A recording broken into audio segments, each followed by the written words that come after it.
नमस्कार dear students, आज के इस वीडियो में आप सभी छात्रों का स्वागत है। आज का वीडियो पीटीटी के सभी स्टूडेंट्स के लिए स्पेशल होने वाला है जिन्होंने अभी फिलहाल 9 जून को एग्जाम दिया है। अभी यहाँ पर आप सभी छात्रों को मैं बताने वाला हूँ कि आपकी एक्सपेक्टेड जो कट ऑफ है वो क्या रहने वाली है। साथ ही में आप सभी छात्रों को मैं क्लियर करूंगा।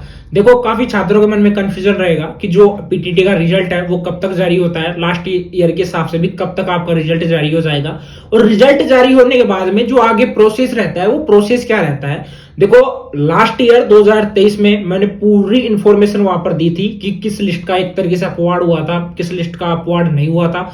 लास्ट ईयर वैसे देखा जाए तो एक तरीके से जीजीटीयू के द्वारा नाइंसाफी एक तरीके से छात्रों के लिए किया गया था, क्योंकि वहां पर ओनली फर्स्ट और सेकंड लिस्ट का ही एक तरीके से अपवार्ड था, वो हो पाया था।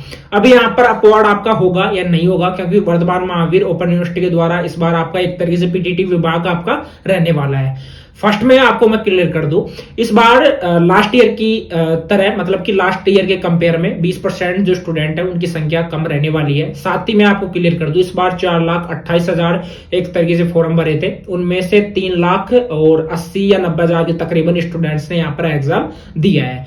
उसी के बाद में पेपर काफी ज्यादा इजी आया है, और पेपर इजी आने की वजह से आपकी जो कट ऑफ है, कट ऑफ ज्यादा रहने वाली है। कट ऑफ से रिलेटेड मैंने वीडियो है ऑलरेडी मैंने बना भी दिया था, उसका लिंक आपको डिस्क्रिप्शन बॉक्स में मिल जाएगा। और आपको यहां पर भी मैं क्लियर कर देता हूं कि जो लास्ट ईयर आपकी कट ऑफ रही थी, जैसे मान लीजिए आपकी जनरल के 390 फर्स्ट लिस्ट की कट ऑफ रही थी, मतलब कि 350 रही थी, तो इस बार आपके 380 से 370 के बीच में आपकी रहने वाली है, क्योंकि 20 नंबर तो आप इस बार अबव मान सकते हैं, ज्यादा नंबर है वो मान सकते हैं। जैसे कि आपकी एसटी की 300 एक तरीके से 30 लास्ट ईयर 2023 में थी, तो इस बार आपकी 350 से 360 के बीच में आपकी कट ऑफ है वो रहेगी। यहाँ पर मेल की ज्यादा रहने वाली है, फीमेल की कट ऑफ है वो थोड़ी कम रहेगी, वो आप वहां से देख सकते हो। अब बात करते हैं कि आपका रिजल्ट कब जारी होगा। देखिए, जब पीटीटी का एग्जाम होता है या बीएसटीसी का एग्जाम होता है, तो जब भी आपका एग्जाम होता है उस दिन के तकरीबन 30 दिन बाद में आपका जो रिजल्ट है वो जारी कर दिया जाता है। तो इससे कंफर्म है कि जो आपका रिजल्ट है वो जुलाई में, ठीक है, जुलाई में 10 जुलाई से 15 जुलाई के बीच में आपका रिजल्ट है वो कंफर्म 100% आपका जारी हो जाएगा। जल्द एक तरीके से जुलाई तो आपका कंफर्म है, 100% है। बाकी डिपेंड करता है विभाग के ऊपर, कॉपीज वगैरह है वो एक तरीके से चेक होंगी, तो उनमें थोड़ा टाइम लग सकता है, ठीक है। अब यहां पर आगे प्रोसेस है वो किस तरीके से क्या रहता है, देखो आपकी जानकारी के लिए मैं बता दूं, यहां पर एक तरीके से पीटीटी 2 ईयर के स्टूडेंट भी रहते हैं, पीटीटी 4 ईयर के लिए भी जो स्टूडेंट है वो रहते हैं। यहाँ पर जो सीटों की संख्या है वो एक तरीके से 40 to 60% का एक तरीके से रेशियो है वो रहता है। यहाँ पर पीटीटी 2 ईयर में जो सीटों की संख्या है वो ज्यादा रहती है, और पीटीटी 4 ईयर में जो सीटों की संख्या है वो कम रहती है। आप सभी छात्रों को भली बात से पता होगा, ठीक है, क्योंकि उसमें बीएससी बीएड आ जाता है, बीए बीएड आ जाता है, और इसमें पीटीटी 2 ईयर में जो स्टूडेंट ग्रेजुएशन पास करते हैं वो स्टूडेंट आते हैं। अब यहां पर आपको मैं क्लियर कर दूं, जब आपका नंबर आ जाएगा, ठीक है, जैसे आप एक तरीके से पीटीटी के लिए आप अप्लाई करते हो, अप्लाई करने के बाद में एग्जाम दिया, एग्जाम देने के बाद में ये एक तरीके से आपका एंट्रेंस एग्जाम था। एग्जाम देने के बाद में आपका जब रिजल्ट आएगा, रिजल्ट में आपको पता लगता है कि आपके 330 नंबर पर या 350 नंबर पर आपको जो फर्स्ट अलॉटमेंट लिस्ट है उसमें आपका नंबर आ गया है। नंबर आने के बाद में वहां से आपकी काउंसलिंग स्टार्ट होगी। काउंसलिंग में आप सभी छात्र 2-3 बातों का ध्यान रखना कि आपके नजदीक में, जैसे कि आप अलवर डिस्ट्रिक्ट के स्टूडेंट है और आपके नजदीक में जो भी, मतलब कि आपकी जो भी तहसील है, ठीक है, रैनी तहसील है, ठीक है, उसके नजदीक में जो भी आपकी बीएड कॉलेज आती है वो तो कॉलेज की लिस्ट आ जाएगी। कॉलेज की लिस्ट कब आएगी? कॉलेज की लिस्ट जब आपकी अपवार्ड, मतलब कि जब आपका रिजल्ट जारी हो जाएगा। काफी छात्रों का डाउट रहता है, कॉलेज की लिस्ट जब आपका रिजल्ट आ जाएगा, रिजल्ट आने के बाद में आपकी जो कॉलेज की लिस्ट है वो ऑफिशियल वेबसाइट पर, वीएमयू की ऑफिशियल वेबसाइट पर आपको देखने को मिल जाएगी, पीटीटी की ऑफिशियल वेबसाइट पर, ठीक है। वहां से आपको पीटीटी 2 ईयर की कॉलेज है वो भी आपको क्लियर हो जाएगा। देखो, 900 कुछ तो एक के लिए रहने वाली है, और 400 कुछ जो सीटें हैं, मतलब कि कॉलेज है वो 4 ईयर के लिए रहने वाली है, ठीक है। अभी यहां से आप सभी छात्रों को मैं क्लियर कर देता हूं, जब काउंसलिंग करवाओगे तो आपको जो भी नजदीक में जिनके नंबर अच्छे हैं, जैसे कि जिनके नंबर 400 है, 420 है, तो वो तो कुछ सिलेक्टेड कॉलेज है वो सिलेक्ट कर सकते हो। जैसे कि आपके अलवर डिस्ट्रिक्ट में जैसे 4-5 कॉलेज आती है, तो वो कॉलेज आप सिलेक्ट कर सकते हो, ठीक है। वैसे तो डिस्ट्रिक्ट के हिसाब से आपको कॉलेज वगैरह सिलेक्ट करनी होगी। जैसे फर्स्ट प्रायोरिटी आपने अलवर दे दिया, सेकंड प्रायोरिटी आपने सीकर दे दिया, थर्ड प्रायोरिटी आपने जयपुर दे दिया। इस तरीके से आपको एक तरीके से कॉलेज प्रीफर होती है। तो वहां पर जो विभाग है वो आपको कॉलेज मिलेगा, वो भी आपको फर्स्ट प्रायोरिटी में आपकी जो कॉलेज अलवर है वो कॉलेज आपकी रखी जाएगी। जब आपको कॉलेज मिल जाएगा कॉलेज के बाद में आपको कॉलेज में एक तरीके से डॉक्यूमेंट्स वेरिफिकेशन करवाना होगा। कॉलेज की जो फीस रहती है यानी 22,000 रुपए आपकी रहेगी, 5,000 रुपए आपके काउंसलिंग के लगने वाले हैं, ठीक है। वो पूरा प्रोसेस है, शेड्यूल वाइज ऑफिशियल वेबसाइट पर जारी हो जाएगा।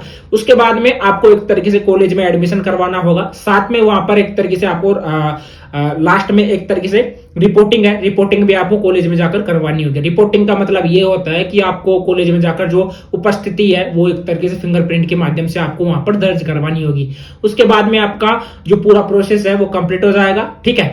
और उसी के बाद में अगर जैसे मान लीजिए प्रोसेस कंप्लीट होने के बाद में क्लासेज स्टार्ट हो जाती है, कोई दिक्कत नहीं रहती है। अगर मान लीजिए आप स्टूडेंट हो, अलवर की स्टूडेंट हो और आपको कॉलेज मिली है सीकर में, ठीक है, तो सीकर में अगर कॉलेज मिलती है, वहां पर अगर आप गर्ल्स हो, गर्ल्स को ज्यादा दिक्कत आती है। अगर आप गर्ल्स हो और वहां पर जाने में आप असमर्थ रहती हो, ठीक है, तो वहां से आप अपवार्ड के लिए अप्लाई कर सकते हो। यानी अपवार्ड के लिए जब आप अप्लाई करोगे, अपवार्ड का मतलब होता है कि एक डिस्ट्रिक्ट से कॉलेज चेंज करवाकर दूसरे डिस्ट्रिक्ट में कॉलेज लेना, ठीक है।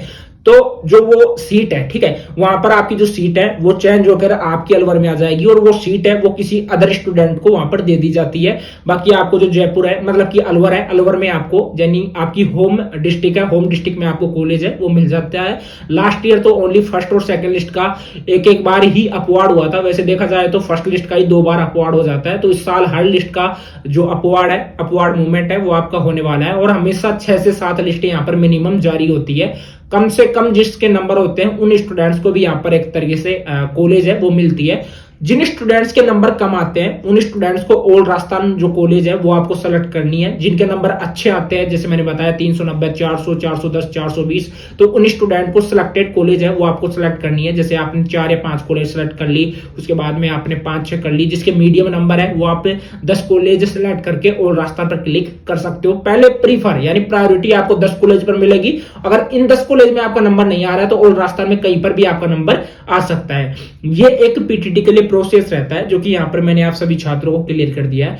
काउंसलिंग के आपके 5,000 रुपए लगते हैं और उसके बाद में फीस आपकी 22,000 रुपए रहती है। टोटल आपके 27,000 रुपए लगते हैं। ये पीटीटी विभाग में भी आप डायरेक्ट सबमिट करवा सकते हो, यानी कि आप डायरेक्ट ऑफिशियल वेबसाइट के माध्यम से आप सबमिट करवा सकते हो, नजदीकी मित्र पर जाकर सबमिट करवा सकते हो। खुद से भी नेट बैंकिंग से, डेबिट कार्ड से, क्रेडिट कार्ड से भी आप जो पैसा है वो सबमिट करवा सकते हो। ये पैसा वैसे आपको एसजेई विभाग की जो समाज कल्याण विभाग की जो एक तरीके से स्कॉलरशिप स्टार्ट होगी उसमें ये पूरा पैसा है, यानी 27,000 रुपए आपको उसके माध्यम से, स्कॉलरशिप के माध्यम से, छात्रवृत्ति के माध्यम से आप सभी छात्रों को लौटा दिया जाता है। तो ये पूरा एक प्रोसेस रहता है पीटीटी छात्रों के लिए, जो कि यहां पर मैंने आप सभी छात्रों को क्लियर किया है। बाकी अगर आपका कोई डाउट रहता है तो कमेंट बॉक्स में कमेंट करके पूछ सकते हो। पीटीटी से रिलेटेड मैंने लास्ट ईयर भी वीडियोस बनाए थे, उन वीडियोस पर काफी अच्छा रेस्पॉन्स छात्रों के द्वारा दिया गया था और इस साल भी आपको लगातार वीडियोस है वो देखने को मिलेंगे। बाकी मैंने आपको रिजल्ट का क्लियर कर दिया है कि रिजल्ट आपका आएगा वो आपका 10 जुलाई से लेकर 15 जुलाई के बीच में आएगा। कट ऑफ से रिलेटेड आपको देखना है तो आप मेरा वीडियो देख सकते हो, उस वीडियो का लिंक आपको डिस्क्रिप्शन बॉक्स में मिल जाएगा। आज के इस वीडियो में इतना ही, मिलते हैं किसी नेक्स्ट वीडियो में, तब तक के लिए जय हिंद, जय भारत।